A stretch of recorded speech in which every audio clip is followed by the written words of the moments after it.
The wing of will. People can easily be influenced both for good or ill. They are influenced more readily towards evil because it is the devil who is prompting them. For example, tell someone to quit smoking because it is harmful. As soon as he decides to stop, the devil will run to tempt him.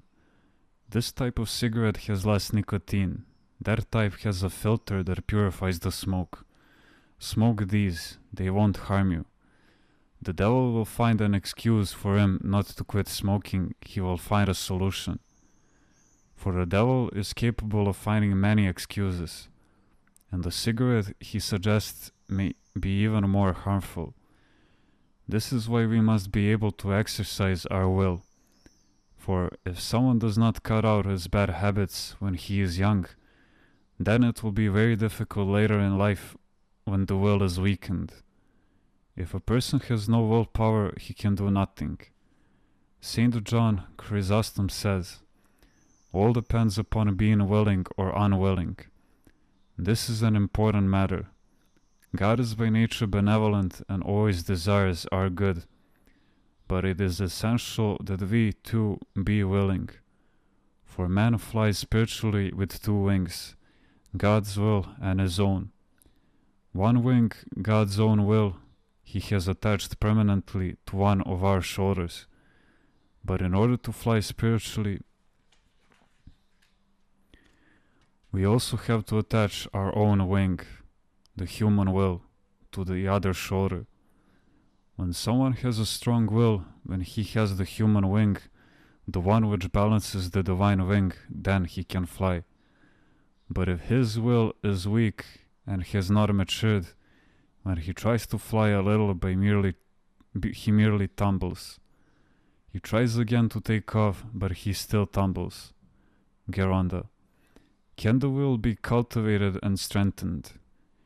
Haven't we already said that everything can be cultivated? The will exists in all people, in varying degrees. When a person has the desire to struggle, he prays and asks God to increase his will, and God helps. When a person does not progress in the spiritual life, he should know that this is because he either does not contribute any will, or his will is insufficient or too weak, in which case it's of no help. A bird, for example, has one strong wing, but neglects the other. It loses some feathers, and then it cannot fly right. One wing works well, but the other is like a broken comb. The bird flaps it, but the wind passes through it, and the bird cannot fly right. It flies a bit and then falls down. It must have both wings intact in order to be able to fly. What I am trying to say is that man, too, must be careful not to neglect the human will if he wants to fly securely and properly, that is, spiritually. Do you know what the devil does?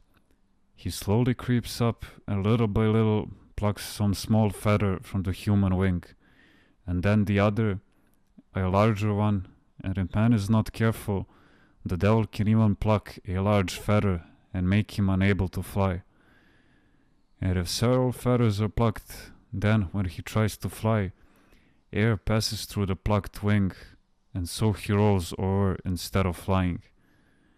The divine wing is always full and complete. There are no missing feathers, because the devil cannot pluck them out. It is a divine wing. Man must be careful not to be negligent and allow the devil to remove any of the feathers from his own wing. When laziness and indifference creep in, willpower is eventually weakened. What can God do if man is not willing? God does not wish to interfere because he has respect for human freedom. So, an unwilling person renders useless even the wing of God. But when man has the will, that is when he has his own wing intact, and God also is willing, then, with both wings in place, man can fly. Geronda. What exactly is this flying you are talking about?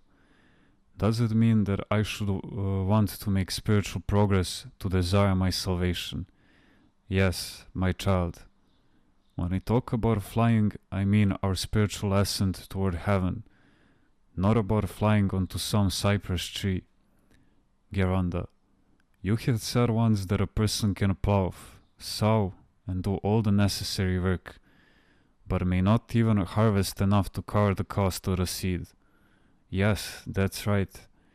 If he is not careful, the devil can rob him of all his efforts. One who is heedful and takes the salvation of his soul seriously, struggles, progresses, bears fruit, is nourished spiritually and rejoices angelically.